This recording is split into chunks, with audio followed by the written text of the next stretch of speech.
My name is Nick Ritchie. I'm a senior lecturer at the Department of Politics at the University of York in the north of England. And I research and teach mainly on issues of nuclear weapons, disarmament, arms control, but also more broadly on American foreign policy, UK foreign policy, and international relations. Area of expertise is on nuclear weapons policy, disarmament, arms control, and broadly the global politics of nuclear weapons. I think it would be on the idea of inventing nuclear disarmament and what that means and the possibilities of doing something like nuclear disarmament in a world that looks something like this one. I would be, yes, although it would depend on what was entailed and time commitments and so on. But in principle, yeah.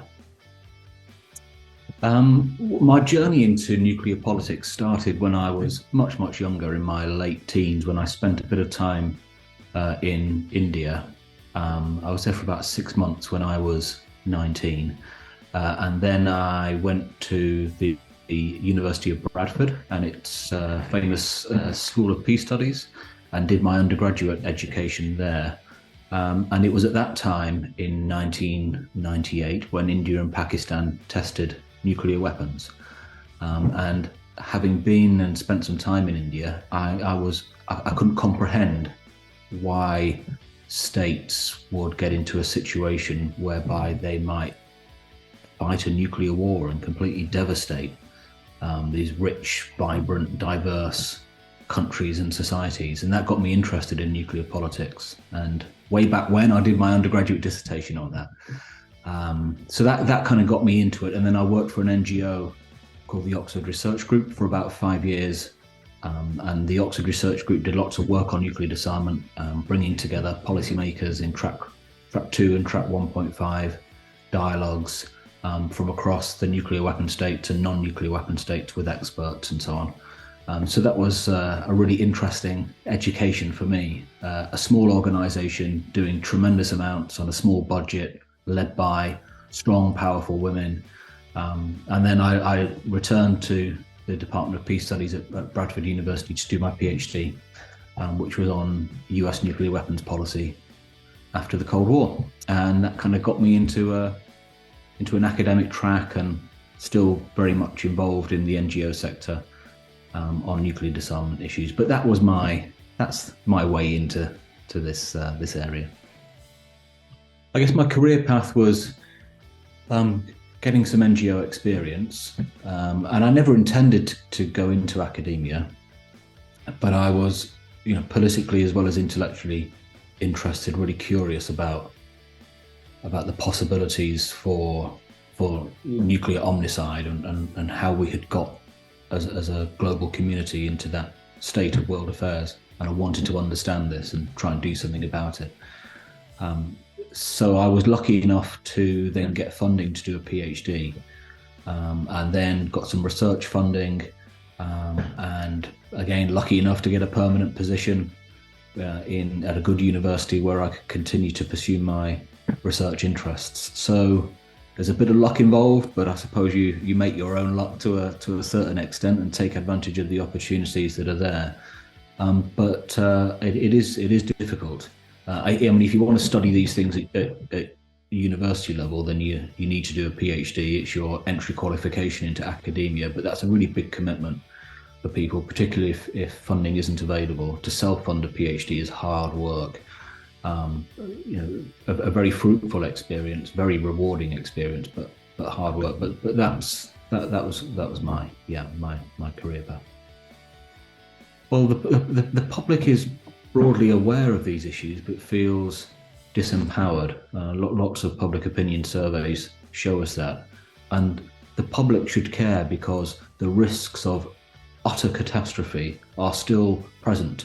They are systemic because of the system of security that the world's major powers have built, that for them depends on being able to credibly threaten horrific levels of nuclear violence.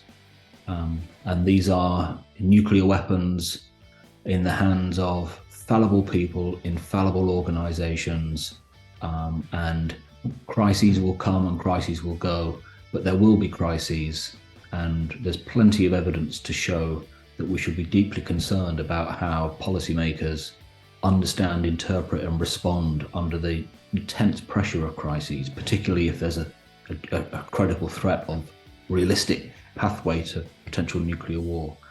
And so at some point, I think our luck will run out, and nuclear weapons will be used, and things could escalate very, very quickly. But there's things we can do about this. I don't want to galvanize people to care out of fear. This isn't the best of all possible nuclear weapons worlds we can live in. There are better ones that we can live in, that we can actively shape, including ones in which nuclear weapons have been eliminated. And that's possible. And we should strive towards those possible worlds in which nuclear risks are much reduced. I mean, broadly, related to, but not directly, nuclear weapons politics, the massive challenge that we face is these overlapping ecological crises.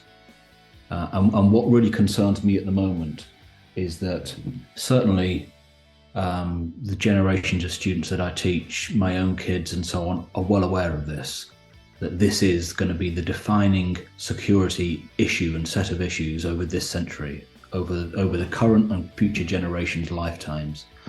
And yet, of course, everything now is being seen through the lens of the Russia-Ukraine war, a reductive conception of security based on military power, war, traditional understandings of the state, a remilitarization of international politics.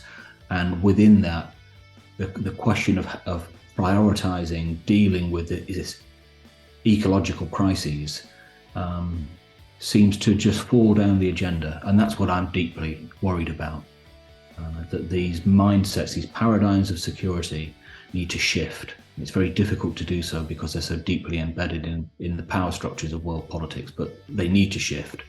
And we need to prioritize ideas of collective and cooperative security that will enable us to mitigate the ecological crisis that is upon us now and is going to get steadily worse, perhaps catastrophically so, whether we do anything or, irrespective of whether states ignore it or not. So that's my main, overriding concern in world politics.